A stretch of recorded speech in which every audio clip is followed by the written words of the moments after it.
Good morning সবাইকে, welcome to my Facebook blog. আর সকালবেলায় আমি দেখছি খুব প্রচণ্ড তৎপরতার সাথে রান্না করছে শিলনোড়ায় শিলনোড়ায় মশলা বেটে। দেখাচ্ছি কি রান্না করছে। এত সেজে এসছিস কেন রে? কোথায় সেজেছি আমি? শিলনোড়ায় কে শিল বাটছিল? আমি। কেন রে?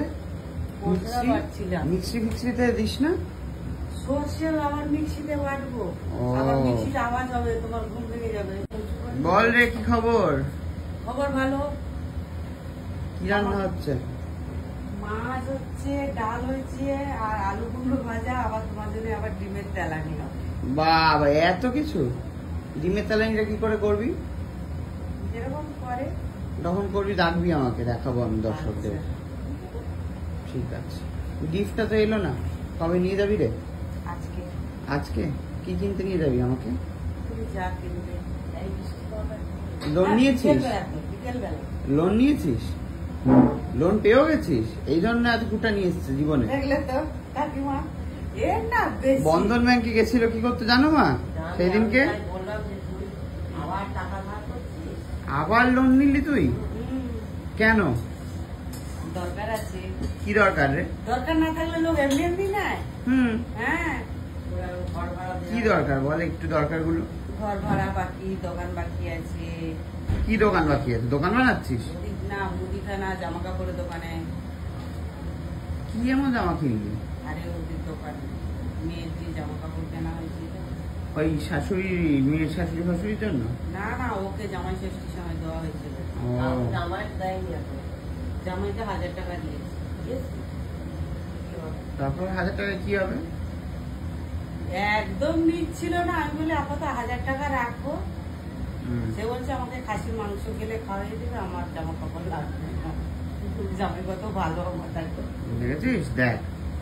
তারপর তারপর তারপর বলে গেলে আমাকে খাসির মাংস খাইয়ে দিও, আর কিছু লাগবে না। না না, লোনটার কি কারণে নিলি? ওর জন্য, ওই ধার দেনা আছে বলে নিয়েছি। ছেলের হয়নি, ছেলের এখনো জামা কাপড় কিনতে বাকি আছে।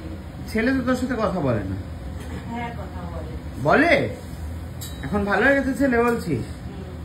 তোর নাকি ব্লক করা নিয়ে সমস্যা ছিল? সে তো আছে, মা কেন করবে। ও, মানে ঝামেলা ঠিক হয়েছে তাই তো ছেলে আর মায়ের মধ্যে? বাহ। তো এর মধ্যে আমাকে তো আমার কথা তো বললি না। হ্যাঁ, তুমি তো আছো। কি আমি তো আছি? আবার বলবে আমার গল্প। ওটা ইয়ে থাক না, ওটা সারপ্রাইজ হয়ে থাক না। সারপ্রাইজ? বাবা আজকাল বলতে পারে সারপ্রাইজ? হ্যাঁ, শিখে গেছি তোমাদের কাছ থেকে আমি। বাহ, বলছিস যে বল। কি? কত বাজেট? কত? ওই তো বললাম, কত? একটা বাড়ির মাইনার কথা তো বললাম। একটা বাড়ির মাইনে যেটা, সেটা দিয়ে তুই কিনে দিচ্ছিস তো? কি নেবো মা তাহলে কুকুর থেকে? আচ্ছা, বিকেলে আজকে বিকেলে যাবো?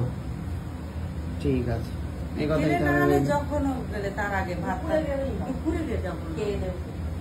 একটা বাড়ির মাইনে দিয়ে ভূতাল আজকে জিনিস কিনে দিচ্ছে। তাহলে দর্শক বন্ধুরা, আজকে আপনারা সঙ্গে থাকবেন। খুব কিনে দিচ্ছে তার একটা বাড়ির মাইনে দিয়ে আমাকে গিফট। আর রান্না কি করলি? কি মাছ? সেই একই? এটা ভেটকি মাছ। বাবা, বাড়িতে ভেটকি ঢুকেছে? কি বলছিস রে? ভাবতেই পারছি না। ও, অনেকে জিজ্ঞেস করেছে যে এটা কি গাছ, মা এই গাছটা বেঁধে রেখেছো কেন এরকম ভাবে? তোমার চোখে কি করে লাগবে? গাছটা হচ্ছে স্নেক প্ল্যান্ট। হ্যাঁ, এরকম হয়ে গেছে না, কাকিমা ওখানে জল টল দিতে যায় গাছে, আগাগুলো তো এমনিতেই ঢুকে যাবে। এগুলো দেখো কত ভাব, সরু সরু। হ্যাঁ, চলো ভাব। ঠিক আছে, টাটা। টাটা।